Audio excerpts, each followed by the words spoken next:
Hello guys, welcome back to the channel. आज मैं आपको अकाउंटेंसी में चैप्टर नंबर 1 कराने जा रहा हूँ, accounting for partnership from fundamental. Fundamental means base. ये आने वाले सभी चैप्टर का बेस रहने वाला है। इसको हम बिल्कुल इजीएस्ट वे में डिस्कस करेंगे। Meaning of partnership. पार्टनरशिप का मीनिंग क्लियर करने से पहले मैं आपको बताऊंगा कि आपने 11th क्लास में सोल प्रोप्राइटरशिप, सोल ट्रेड के बारे में पढ़ा होगा। सोल ट्रेड का मतलब सिंगल पर्सन, उसी का प्रॉफिट, उसी का रिस्क, उसी का लॉस, उसी की मैनेजमेंट, उसी की स्किल्स रहती है। तो उसमें कुछ हिंड्रेंस मतलब प्रॉब्लम ड्राइव होती हैं। उन प्रॉब्लम को दूर करने के लिए आपकी ड्राइव होती है पार्टनरशिप, मतलब क्रिएट होती है आपकी पार्टनरशिप। तो मीनिंग डिस्कस कर लेते हैं। Meaning of partnership: when two or more people start a business together it is called partnership. जब दो या दो से ज्यादा लोग आपसी सहमति से बिजनेस को स्टार्ट करते हैं तो उसको हम पार्टनरशिप बोलते हैं।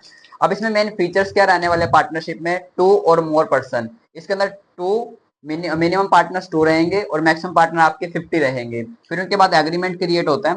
एग्रीमेंट को हम पार्टनरशिप डीड भी बोलते हैं। इसमें रूल्स एंड रेगुलेशंस लिखे होते हैं।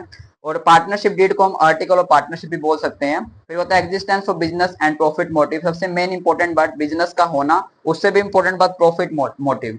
अब एग्जिस्टेंस बिजनेस का मतलब क्या है? मान लो कि ए और बी पर्सन है, इन दोनों ने एक एसेट को लिया, एसेट खरीदी इन्होंने, मतलब संपत्ति को खरीदा, तो वो उनका बिजनेस नहीं कहलाएगा। ठीक है, तो एग्जिस्टेंस को होना, एग्जिस्टेंस ऑफ बिजनेस को होना बहुत जरूरी है। Sharing of profit. अब क्या होता है, जब पार्टनर्स प्रॉफिट को कमाते हैं तो आपस में डिस्ट्रीब्यूट भी कर लेते हैं प्रॉफिट को। Relationship of principal and agent. Principal मतलब सुपीरियर, एजेंट मतलब सबॉर्डिनेट। मान लो कि कोई प्रिंसिपल ने डिसीजन लिया, वो एजेंट पर भी इंप्लीमेंट होगा। अगर एजेंट ने कोई डिसीजन लिया, वो प्रिंसिपल भी क्या होगा? इंप्लीमेंट होगा। Business carried on by all or any of them acting for all. इसमें क्या है, अगर मान लो कोई एक पर्सन डिसीजन ले रहा है, सब पे एक्ट करेगा, या सब मिलकर डिसीजन ले रहे तो सब पर वो एक्ट करेगा। मान लो कि ए बी सी 3 पार्टनर है, ए और बी छुट्टी पर हैं, तो सी ने कोई डिसीजन ले लिया, वो तो सब पर वो क्या करेगा? एक्ट करेगा। और अगर प्रॉफिट भी हो तो तीनों को डिस्ट्रीब्यूट होगा, लॉस होगा तीनों बियर करेंगे। फिर कहता है नो सेपरेट एग्जिस्टेंस। इसमें क्या होता है, अगर मान लो कोई पार्टनर्स के बीच में कन्फ्लिक्ट अराइज हो जाता है तो कोर्ट इसको क्या मानती है?